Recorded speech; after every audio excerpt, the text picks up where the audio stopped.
Nós vamos treinar hoje várias questões que envolvem toda a termodinâmica. Minha sugestão para vocês vai ser o seguinte: eu vou colocar o enunciado da questão na tela, você vai pausar o vídeo, você vai tentar resolver e aí depois você assiste a resolução aqui em vídeo. Outra coisa, eu escolhi questões que são normalmente problemáticas, principalmente aquelas que envolvem troca de unidades, porque tem muito aluno que decora a fórmula, mas não lembra que tem algumas coisas que são sempre importantes a serem considerados. E a principal, as unidades, elas têm que ser compatíveis. Olha a figura que eu fiz para essa questão. Ele me deu um cilindro, onde ele fala que a temperatura lá é de 7 graus Celsius, que ele já passou para Kelvin, 280 Kelvin. Esse gás vai ser aquecido para 350 Kelvin. Mas ele me garantiu que a pressão aqui dentro nunca pode mudar. A pressão inicial tem que ser PO e após o aquecimento, a pressão tem que continuar PO. Gente, vamos pensar o seguinte: mudou o volume do cilindro? Também não. Então, se a gente pegar PV igual a nRT, se a temperatura aumentar, se o volume não muda, a pressão tem que aumentar. Para que a pressão não aumente, alguém tem que diminuir do lado de cá. Se o número de mols diminuir, a pressão diminui. Ou seja, o que vai garantir a pressão aqui permanecer constante é o fato de vazar pela válvula uma certa quantidade.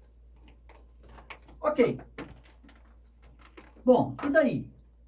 Se você assistiu todas as aulas direitinho, quando se fala em transformações gasosas, se você achar dificuldade, nossa, que tipo de transformação é essa? Você tem que lembrar que uma coisa nunca muda numa transformação gasosa: o R.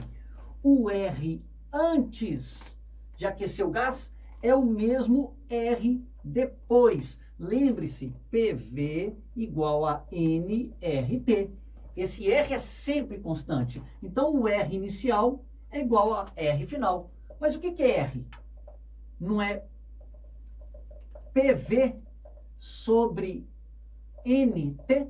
Pega isso e substitui aqui. Então, fica R inicial é a pressão inicial vezes o volume inicial, dividido pelo número de mols inicial vezes a temperatura inicial. Isso é igual R final, pressão final, vezes o volume final, dividido por N final vezes T final. Substitua. Pressão inicial, PO. Volume inicial é o volume do cilindro. Eu posso chamar de VO. Sobre qual que é o número de moléculas que tem aqui dentro inicialmente? Não sei, eu vou chamar de NI. Temperatura inicial, 280 Kelvin. Isso é igual pressão final, PO, volume também não vai mudar, VO, N final não sei, e a temperatura final ele deu 350. Gente, esse POVO corta com POVO, multiplica cruzado, você vai descobrir que N final é 0,8 vezes N inicial. Jacques, mas ele quer saber o que acontece com a massa. Pois é, pessoal. Nessa questão, teria que lembrar de uma coisinha que é visto mais na química. Você lembra que o número de mols é dado pela massa dividido pela massa molar? Se o número final é igual a 0,8 inicial, então vamos pegar essa equação e jogar aqui. N final vai ser a massa final dividido pela massa molar final. Isso é igual a 0,8, que multiplica N inicial, é a massa inicial, dividido pela massa molar inicial.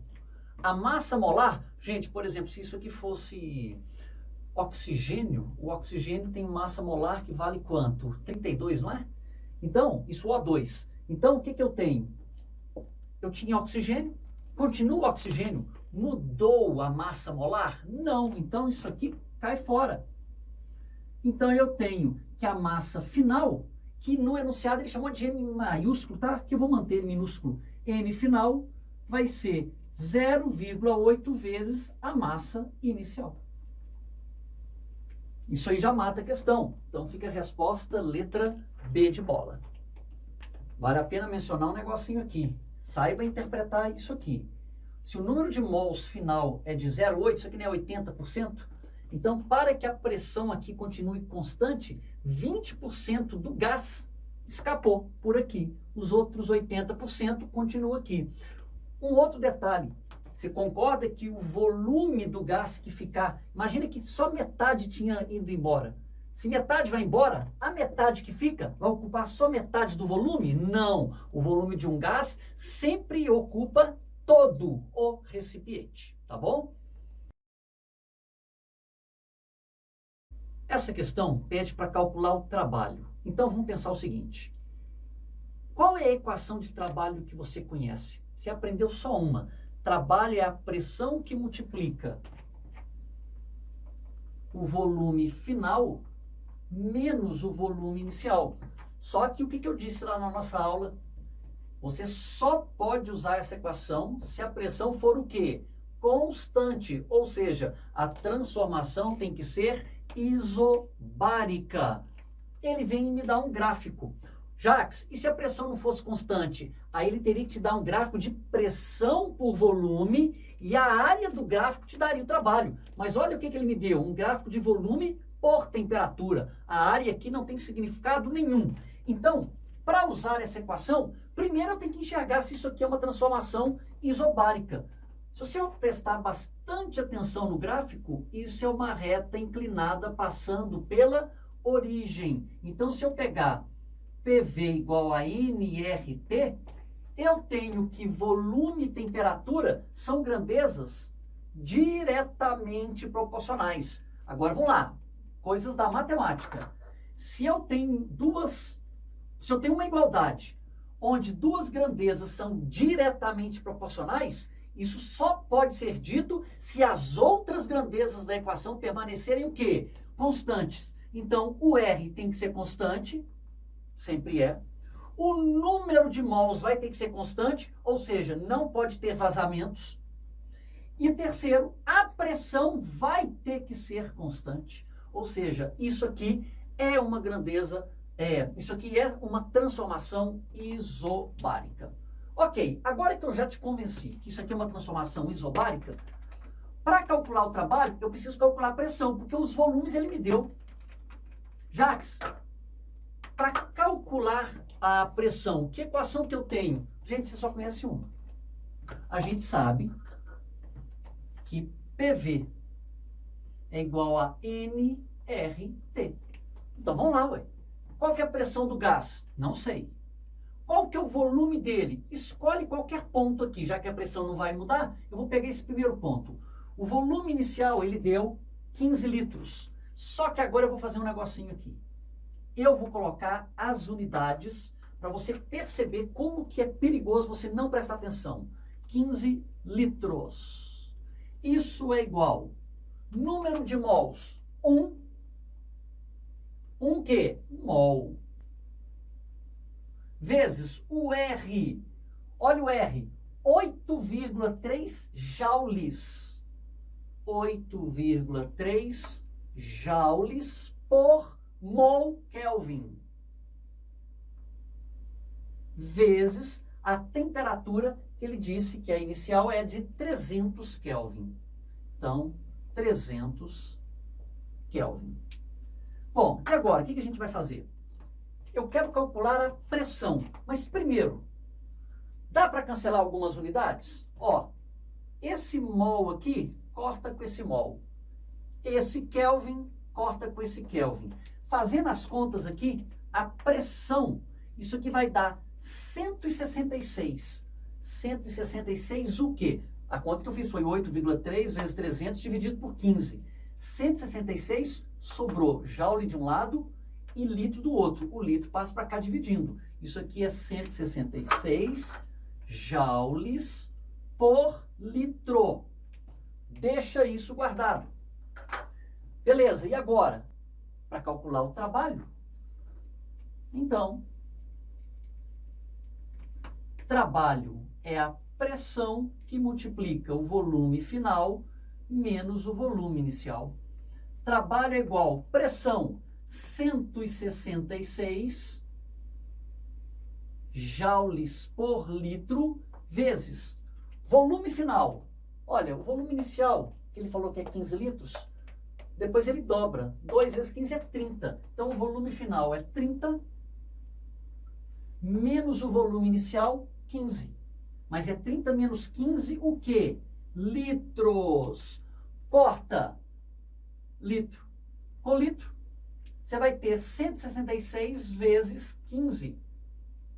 Então, o trabalho vai dar 166 vezes 15 o quê? Sobrou joule, que é a unidade de energia também, tanto faz. Essa conta, ela vai dar 2.490. 2.490 joules. Questão bem legal essa daí, tá? Para a gente resolver essa questão, a gente vai ter que analisar cada transformação gasosa e usar a primeira lei da termodinâmica. Em todas as opções, ele está questionando o que acontece com calor em cada etapa. O que diz a primeira lei da termodinâmica? Calor não é igual a ΔU mais trabalho? Você tem que lembrar de toda uma convenção de sinais também. Então vamos lá, letra A. Na expansão isobárica, o gás perde calor, ou seja, o calor é negativo. Então vamos lá. Em AB, o que a gente tem? Calor igual ΔU mais trabalho. A seta indica que houve uma expansão. Quando o volume aumenta, o trabalho é positivo. Então, eu já sei que o trabalho é um valor positivo. A temperatura aumentou ou diminuiu? Repare que ele me dá pressões e volumes. Ou seja, o gráfico é de pressão por volume. Qual é a técnica que eu te ensinei? Toda vez que tiver um gráfico pressão por volume, desenhe as hipérboles fantasmas ou as isotermas fantasmas. Eu estou vendo que de A para B a temperatura está aumentando porque está passando por uma isoterma cada vez mais longe da origem.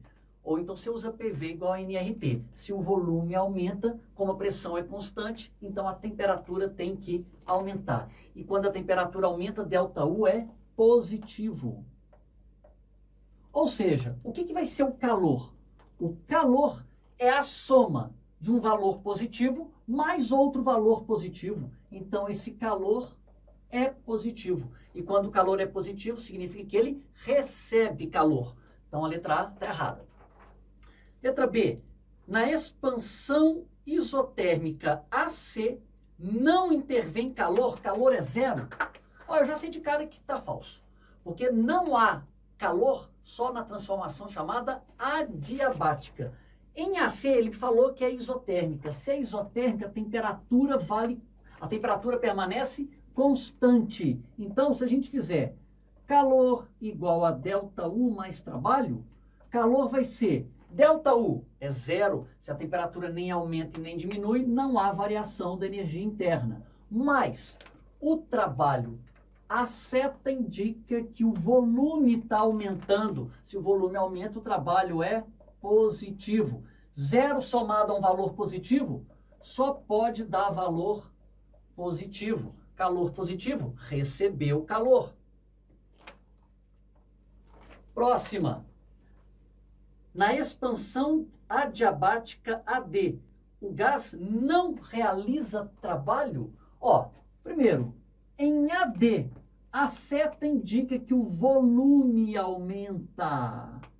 Se volume aumenta, o trabalho é necessariamente positivo. Ela é uma transformação adiabática, o calor vale zero. Então está fora essa letra também. Ela realiza trabalho. Letra D. No esfriamento isométrico, ou isovolumétrico, ou isocórica, o gás recebe calor? Olha, engraçado que ele já falou que é esfriamento, hein? Seria interessante você mostrar que é um esfriamento. Essas linhas verdes que eu fiz aqui, são as hipérboles fantasmas. Se eu tivesse que fazer mais uma passando aqui embaixo, repare que o ponto E está numa hipérbole mais próxima da origem, então a temperatura caiu. Tá, e daí? Ele quer saber se o gás está recebendo calor. Então vamos lá. Calor, ΔU mais trabalho. Calor é igual ΔU. ΔU é negativo porque a temperatura caiu. Lembrando, se você não quiser usar a técnica das isotermas fantasmas, você pode usar PV igual a nRT. Como eu estou vendo aqui que o volume permanece constante, o número de mols não muda e nem o R. Como a pressão está diminuindo, então a temperatura tem que diminuir. Temperatura diminui, ΔU negativo. Mais trabalho, volume vai permanecer constante. Quando não há mudança no volume, não há trabalho. Então, trabalho é zero. Logo, o calor vai ser um valor negativo somado a zero. Isso dá um valor negativo. Calor negativo significa que ele perde calor. Então, a letra D também está fora. Das opções aí, então, a resposta é a letra E. Nenhuma das acima estão corretas.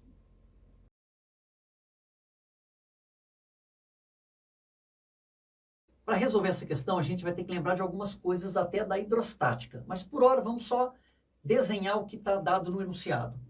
Eu tenho um tubo de ensaio de 30 centímetros de comprimento e ele está cheio de ar. Eu vou representar esse ar com bolinhas verdes. Beleza. Aí o enunciado fala que esse cara vai ser levado com a boca voltada para baixo, na vertical, até uma profundidade de 40 metros. Agora vamos pensar o seguinte. Você concorda que na hora que esse negócio entra na água, não vai haver vazamento? Simplesmente, à medida que eu vou afundando, lembra aquela dor clássica nos ouvidos? Quanto mais fundo você vai numa piscina, maior a pressão, tanto é que começa a doer.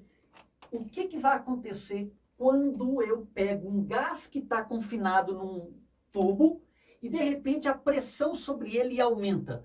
Vamos lembrar, quando a pressão aumenta sobre um gás, o volume dele tem que o quê? Diminuir. E esse gás que ocupava todo esse espaço, se você já brincou de pegar um copo vazio e mergulhar numa pia, você já notou que a água, ela invade uma certa parte do copo. Isso aqui está todo mergulhado e o ar não escapa. Ele fica comprimido nessa região aqui, ó. O que mais que eu tenho que ver? Ó, primeiro, a pressão aqui é diferente daqui de baixo. O volume que o gás ocupa aqui é diferente do volume daqui de baixo. O que permaneceu constante? Você pode dizer aqui duas coisas. O número de mols, porque não vai haver vazamento, e o R, que é sempre o que eu prefiro usar. Então, o R, vamos chamar aqui em cima de 1 e aqui embaixo de 2. O R de 1 é igual ao R de 2. PV não é igual a nRT? Então, R é P1V1 sobre N1T1. Isso é igual. R2 é o R aqui embaixo. É P2V2 sobre N2T2. Agora, vamos lá, com cuidado. Qual é a pressão lá em cima? O enunciado fala que a pressão é de 1 atm. Pressão de 1 atm, ele ainda deu para nós que vale 10 elevado a 5 Pascal. Deixa eu fazer um rascunho aqui para quem já esqueceu essa parte. O Pascal, pessoal, é a mesma coisa, 1 Pascal é a mesma coisa que 1 Newton por metro quadrado. Lembra da fórmula pressão, força sobre área? O Newton vem da força e o metro quadrado vem da área. Então, a pressão atmosférica, 10 elevado a 5 é 100 mil newtons por metro quadrado. Tá, tudo bem. Ou 1 atm, tanto faz. Mas qual é a pressão aqui embaixo? Quando o cara vem e mergulha a 40 metros de profundidade, que eu estou alinhando com o fim da água dentro do copo aqui, isso aqui tem 40 metros. Qual é a pressão nesse ponto aqui. Lembra de um princípio lá da hidrostática? Os pontos que estiverem no mesmo líquido e na mesma linha horizontal possuem a mesma pressão? Se você calcular a pressão a 40 metros de profundidade, você vai estar calculando a pressão em todos os pontos que estiverem na água e nessa mesma linha horizontal. E agora é que vem o detalhe, você teria que lembrar de um negócio lá da hidrostática. Que quando você mergulha, a pressão a uma certa profundidade é a pressão atmosférica mais a densidade do líquido vezes a altura vezes a gravidade, o chamado princípio de Stevin. Então, aqui em cima a pressão vale 100.000 newtons por metro quadrado ou 1 atm. Qual é a pressão a 40 metros de profundidade? Então, vamos fazer aqui. Pressão é igual a pressão atmosférica mais densidade do líquido vezes a altura vezes a gravidade. Pressão atmosférica, 10 elevado a 5, mais densidade do líquido, da água do mar, 10 elevado a 3, vezes altura, essa altura é a profundidade, 40, vezes gravidade, que é 10. Fazendo essas contas, isso aqui vai dar 5 vezes 10 elevado a 5 newtons por metro quadrado. Bom, e agora o que a gente vai fazer? A pressão lá em cima é 1 atm. Vem cá, se você fizer a regrinha de 3, 5 vezes 10 a 5 newtons por metro quadrado é a mesma coisa que 5 atm. Ô Jacques, eu lembro de um negócio que eu aprendo lá na hidrostática. A cada 10 metros de profundidade, a água exerce uma pressão de 1 atm. Pois é, quem soubesse isso, não precisaria nem fazer essa conta. Se 10 metros de água exerce 1 atm, 40 metros de água exerce 4 atm, mais 1 da atmosfera, 5 atm. Você já iria direto no cálculo da pressão, sem ter que fazer essas contas todas. Mas ok, tá, e agora? Vamos substituir. Qual é a pressão lá em cima? 1 atm. Então é 1 vezes o volume, e é agora que vem o detalhe. Jacques, qual que é o volume do cilindro? Uai, o volume do cilindro é a área da base vezes a altura. Então é essa área aqui vezes essa altura H. Então é a área vezes a altura, que eu sei que vale 30 centímetros, dividido por número de mols. Gente, o número de mols não muda, então esse N1 corta com N2. A temperatura, 300 Kelvin. Isso é igual pressão lá embaixo, 5 atm, vezes qual que é a área aqui embaixo? É a mesma área do cilindro, vezes a altura. Quanto vale essa altura H'? Repare que aqui o volume é o volume de gás. Então, é essa área vezes essa alturinha aqui. Então, A vezes H, eu chamei de linha, sobre a temperatura, que aqui embaixo é de 200 Kelvin. Ó, A corta com A, fazendo as contas, você vai encontrar que H' ali embaixo vai dar 5,6. 5,6 o quê? A altura que ele me deu aqui foi em centímetro, então a minha resposta também vai ser em centímetros. Resposta final.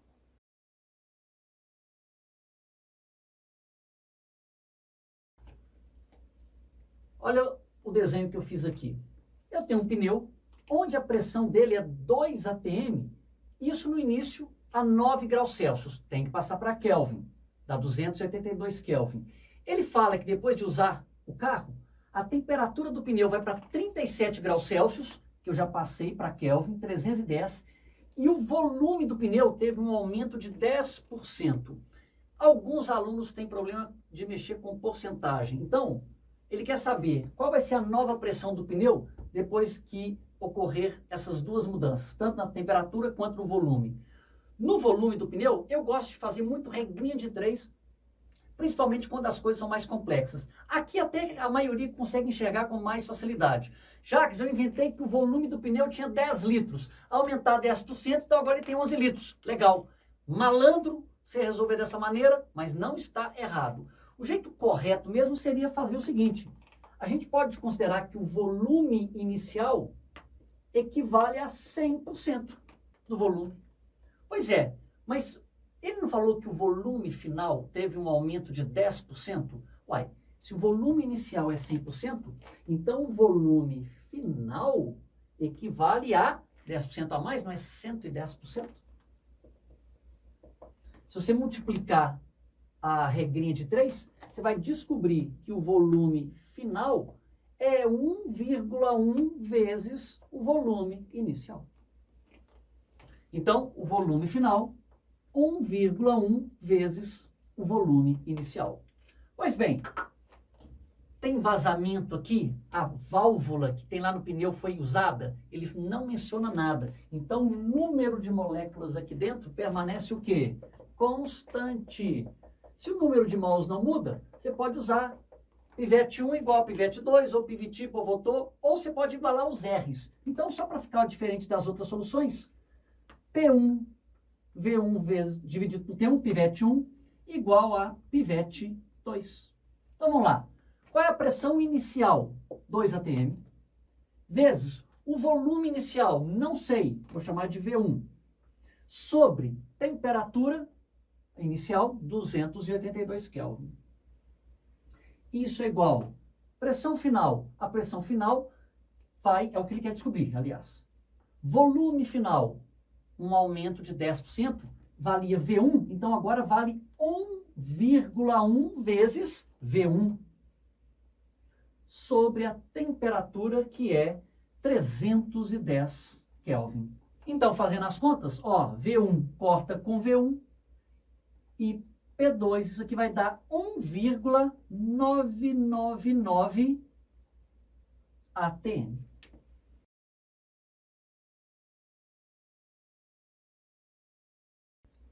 Nessa questão, fiz um esqueminha para nós.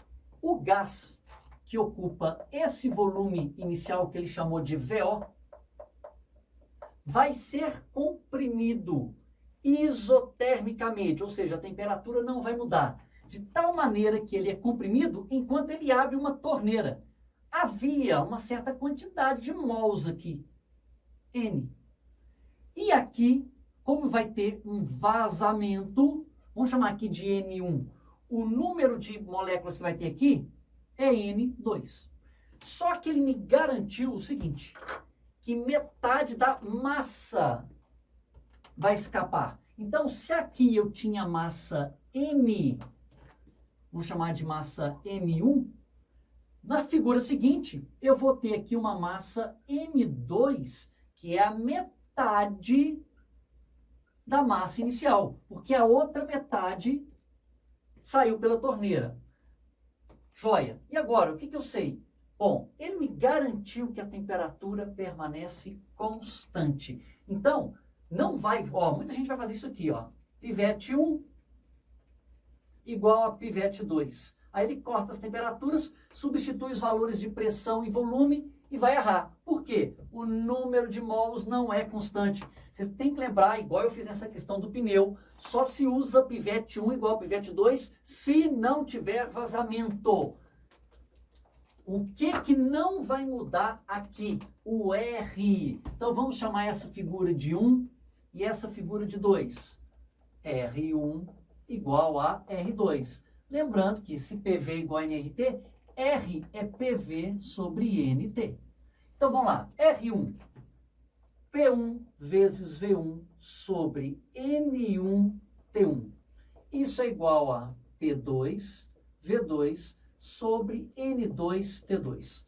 Jacques, ele me garantiu que metade da massa vaza. Pois é, metade foi embora, tá massa, mas e o número de mols? Aí você teria que lembrar de um negócio lá da química. O número de mols é a massa dividido pela massa molar do gás que está ali dentro. Então, eu tenho aqui que a massa é o número de mols vezes a massa molar. Tá, mas olha, vem cá. Se eu sei que M2 é a metade de M1, vocês concordam que M2 que é M2? É o número de mols de 2 vezes a massa molar do gás. O gás é o mesmo que estava aqui dentro, a massa molar continua a mesma. Isso é igual, massa M1 é o número de mols de N1 vezes a massa molar, que não mudou. Isso dividido por 2. Ó, quem vai embora?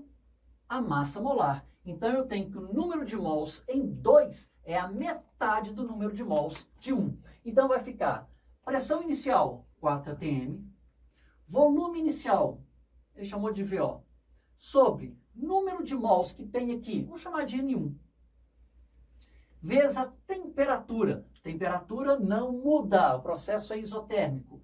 Isso é igual, pressão em 2, não sei, volume. O volume, ele falou que reduziu a 2/3 do inicial. Então, 2/3 de VO, dividido por número de mols aqui, metade daqui de cima. N2 é N1 dividido por 2. Faz as continhas, você vai cortar os VOs aqui, aí fazendo as continhas, essa pressão em 2 vai dar 3 atm. Lembrando que esse N1 também corta com esse N1 aqui.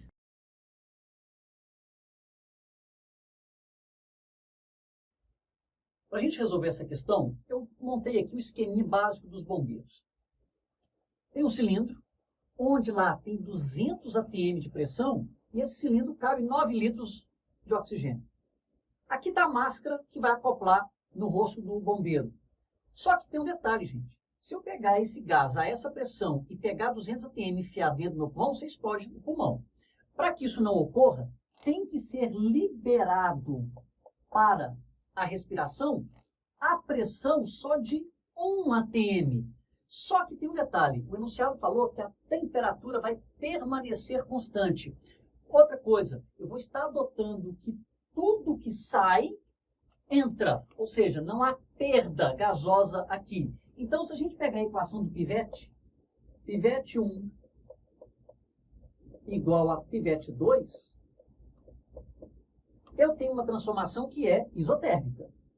Só que o que você tem que enxergar é que se o gás que estava confinado a 200 atm, para ele ter só 1 atm, a pergunta que eu faço é, qual seria o volume que esse gás ocuparia se ele tivesse a pressão de 1 atm? Você joga aqui, ó. Então, como é que vai ficar? Qual que é a pressão inicial? 200 atm. O volume, 9 litros. Isso tem que ser igual. Pressão que vai sair. A pressão que vai estar aqui fora é de 1 atm, que é o que cabe no pulmão. Vezes o volume. E aí que está. Eu estou considerando agora que isso aqui vai ocupar um volume. Não é o volume do pulmão. O que eu quero saber é, a 1 atm, esse gás ocuparia qual volume? Não sei. Volume que eu chamei V2. Faz as contas. Isso aqui vai dar 1.800 litros. Moral da história. Se eu quiser converter 9 litros de um gás a 200 atm para 1 atm, esse cara vai ocupar 1.800 litros. Ocupa um volume muito maior. Pois bem, o enunciado não fala que a máscara de oxigênio lá fornece 40 litros a cada 1 minuto? Só fazer a regrinha de 3. Então, se 1 minuto eu forneço 40 litros, então 1.800 litros, que é o que seria o volume ocupado, eu gastaria X minutos. Faz as contas, isso aqui dá 45 minutos. Ou seja, esse cara tem que liberar o gás vagarosamente até ocupar um volume que são múltiplos do volume do pulmão. Não interessa qual é o volume do pulmão aqui, eu não precisava saber isso aqui.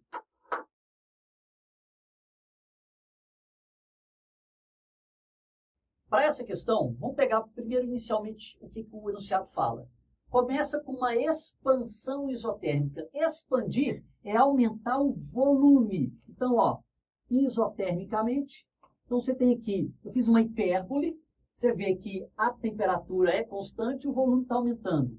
Aí ele fala que vai sofrer uma compressão adiabática. Se você olhar lá a aula de transformação adiabática, eu fiz esse gráfico. Esse gráfico ele tem que passar de uma hipérbole mais próxima para uma mais afastada. Ao mesmo tempo, o volume tem que diminuir. Então, por exemplo, olha só, o volume era esse, passou para um volume menor. E é adiabático, porque passa de uma temperatura menor para uma temperatura maior. Bom, só que esse que é o ponto da questão. Onde é que esse negócio vai parar? A que altura isso vai? Ele me dá uma dica. Ele fala que a transformação tem que ser, vamos ler aqui, ó.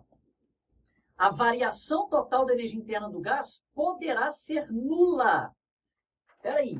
Quando é que a variação da energia interna é nula? Quando é que ΔU é igual a zero? Jacques, ΔU é zero na transformação isotérmica, mas não é isso que ele está falando. Ele está te dando uma sequência de transformações e quer saber qual é a próxima transformação que vai me dar um ΔU. ΔU de quem, gente? Do ciclo. Porque quando ele fala a variação total da energia interna do gás poderá ser nula se dentre as opções abaixo a transformação seguinte for uma o quê? Você teria que entender que ele está falando é de um ciclo, onde o cara vai, volta, e agora eu tenho que fechar o meu ciclo. Então, nós temos aqui, você teria que lembrar que toda vez que eu tiver um ciclo, a energia interna, a variação dela é zero. E aí você teria que fazer agora letra por letra e ver qual a melhor opção que encaixa na possibilidade de fechar o ciclo. Dentre as opções, seria possível isso aqui, ó. Eu fechar o ciclo de tal maneira que a pressão aqui fica constante e o volume diminui, ou seja, uma compressão isobárica. Então, resposta letra C.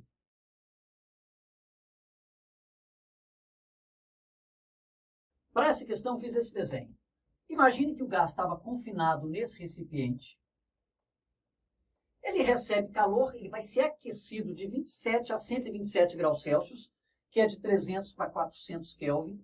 E aí, eu sei que na hora que esse cara sofrer um aquecimento, o gás vai aplicar uma força aqui, ó, empurrando o êmbolo até atingir um novo volume. Bom, agora que vem um detalhe.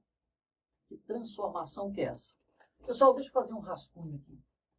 Se eu tiver um desenho inicialmente, onde eu tenho a tampa do cilindro, e aqui eu vou colocar tipo um pezinho. Vocês concordam que essa tampa tem um peso? Repare que sobre a tampa tem a pressão atmosférica, tem o peso da própria tampa e lá dentro tem a pressão do gás. Agora vem cá, na hora que o cara sai dessa posição e vem para essa, e aí eu não estou mostrando nenhum movimento, ela já chegou aqui. Quando ela chegar nessa posição mais alta, a pergunta que eu te faço, mudou a pressão atmosférica aqui em cima? Não. Mudou o peso do êmbolo? Também não. Logo, a força que o gás tem que fazer aqui embaixo, ela tem que suportar tanto o peso da atmosfera quanto o peso do êmbolo. Quando ela está nessa nova situação, parada, em repouso, a força para cima tem que compensar, ou melhor, tem que suportar o peso da atmosfera e o do êmbolo. Ou seja, a pressão fora, antes e depois, permanece o quê? A mesma. Logo, o processo ele tem que ser isobárico. A pressão fora não muda, então a pressão dentro também não vai mudar. Dito isso, reconhecendo que o processo é isobárico, então na letra A, pivete 1 igual a pivete 2. Então vai ficar, pressão cai fora, volume inicial 2,4 litros, temperatura 300 Kelvin, Isso é igual a volume 2, não sei, dividido pela temperatura 400. Faz as contas. Isso aqui vai dar 3,2 litros. A letra B quer que você calcule o trabalho realizado. Pessoal, vamos lembrar uma coisinha aqui. Para a gente calcular agora a letra B, o trabalho realizado pelo gás, a gente tem que lembrar de uma equação. Trabalho é a pressão que multiplica o volume final menos o volume inicial. Ó, o volume final eu já tenho. O inicial foi dado. A questão é, qual é a pressão do gás? A pressão do gás aqui dentro. Já mostrei para vocês que a transformação ela é isobárica. Então, eu tenho que descobrir quanto que vale essa pressão. Ah, legal, vamos tentar. Eu posso usar PV igual a nRT? Ele falou qual que é o número de mols ali? Não. Então, se você não tem o número de mols, não dá para saber qual é a pressão que está do gás. Então, essa equação não vai resolver. O que nós vamos ter que fazer? Pensar agora do ponto de vista da mecânica. Essa questão é bem mais difícil, tá? Então, vamos apagar o quadro aqui. E vamos pensar o seguinte.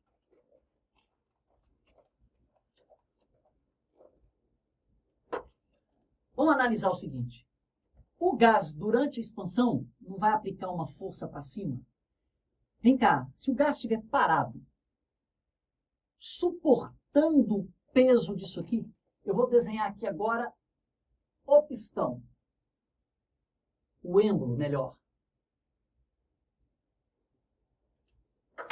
Quais são as forças que atuam no pistão antes de eu aquecer? Vocês concordam que o pistão tem peso, o peso dele aponta para baixo?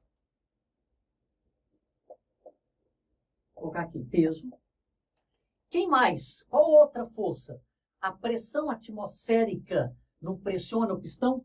Vamos lembrar que pressão é força sobre área. Eu não quero a pressão atmosférica. Eu quero a força que a atmosfera exerce no pistão. Força é a pressão vezes a área. Então, a atmosfera aplica uma força ali, que é a força que eu vou chamar de ATM, força da atmosfera. E agora vem cá, para esse cara não cair, alguém tem que empurrar para cima. Quem é esse alguém? O gás confinado aqui dentro. Então, tem uma força de baixo para cima, que é a força do gás. Agora vamos pensar. Lembra da primeira lei de Newton? Eu estou considerando que esse cara está parado. Se ele está parado, as forças têm que se anular. As forças de cima cancelam as forças de baixo. Depois que o gás expandiu, não vai ficar todo mundo parado lá em cima? Se continua parado, é porque as forças de cima continuam igual às forças de baixo. Então, para calcular a pressão do gás, o que eu teria que lembrar? Trabalho é igual. Pressão não é força sobre área? Então, a pressão do gás é a força que o gás exerce dividido pela área, que multiplica volume final menos o volume inicial. Então, a área ele me deu 100 centímetros quadrados, que eu já passei para metro quadrado. A força do gás eu não sei, mas agora eu venho para cá, ó. Como esse cara está em equilíbrio, está paradinho, no equilíbrio, temos a força para cima, força do gás, tem que ser igual às forças para baixo. É o peso do êmbolo mais a força que a atmosfera exerce. Então, vamos lá. Peso do êmbolo. Peso não é mg, mais força que a atmosfera exerce. A força não é a pressão vezes a área, então é a pressão atmosférica vezes a área. Beleza. Vamos continuar aqui. Então, a força do gás vai ser massa, 200 quilos, vezes a gravidade, que é 10. 200 vezes 10 mais pressão atmosférica. A pressão atmosférica ele deu como sendo 10 elevado a 5 newtons por metro quadrado. Isso é 100 mil, pessoal. 100 mil newtons por metro quadrado, vezes a área. A área, ó, tem que passar para metro quadrado. Isso aqui é 0,01. Fazendo essas contas, a força que o gás faz, isso aqui dá 2.000 mais 1.000. A força que o gás exerce é de 3.000 newtons. Você vai pegar esse valor e jogar aqui. Então, nós teremos que o trabalho realizado pelo gás é 3.000 dividido a área. Qual área? A área do êmbolo, 0,01, vezes volume final. Bom, volume final, outra pegadinha, está em litro. Lembra que unidade de trabalho é joule? O joule, lembra da fórmula? Trabalho é igual a força vezes distância vezes o cosseno de θ. Newton vezes metro. Isso aqui é joule. Eu não posso deixar litro, pessoal, então eu tenho que converter essa unidade. Aqui, ó, o que nós vamos ter que fazer? O volume final é 3,2 menos 2,4. 3,2 menos 2,4 litros. Vamos pegar 3,2 menos 2,4, isso aí é 0,8 litros. Aí você teria que lembrar que 1.000 litros equivale a 1 metro cúbico. Então, 3,2 menos 2,4, que é 0,8 litros, isso dá X metros cúbicos. Então, essa conta vai ficar 3.000 dividido por 0,01, isso aqui dá 300.000, que multiplica 0,8 dividido por 1.000. Aqui, ó, X é 0,8 dividido por 1.000 metros cúbicos. 0,8 dividido por 1.000 metros cúbicos. Já está no Sistema Internacional de Unidades. Então, o que eu vou ter? Ó, esse 1.000 aqui vai cortar com 3 zeros. 300 vezes 0,8, isso aqui dá 240. 240 o quê? No Sistema Internacional é 240 joules. Questão interessante essa aí.